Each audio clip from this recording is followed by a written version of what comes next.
કઠલાલ તાલુકા પંચાયતની ચૂંટણીને લઈને તડામાર તૈયારીઓ શરૂ છે ત્યારે કોંગ્રેસના ઉમેદવારે ફોર્મ ભર્યું છે। તાલુકા પંચાયત છીપડીની સીટ માટે ઉમેદવારી જે છે નોંધાવી છે ત્યારે વિરેન્દ્રસિંહે કોંગ્રેસમાં ઉમેદવારી નોંધાવી છે।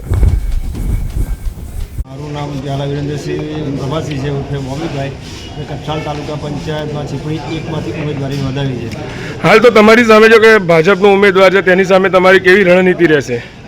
મારા જે વિકાસના કામોમાં જે ઘણા બધા ગોટાળા કરેલા છે, જે રસ્તાઓનું કામ નથી કર્યું, છીપડી એકમાં ઘણી બધી ગ્રાન્ટો આવેલી વાપરી નથી, કે આ જે ભ્રષ્ટાચાર થયો છે એ બધું છે ને મારે એના માટે જ આ લડત મેં લીધી છે અને મેં આ કોંગ્રેસ તરફથી ઉમેદવારી નોંધાવી છે। અને જે લોકોના જે અત્યારે હાલ પાણી રસ્તાનો જે મેઇન પ્રશ્નો છે એને સોલ્વ કરવા માટે જ મેં આ રાજકારણમાં હું આવું છું।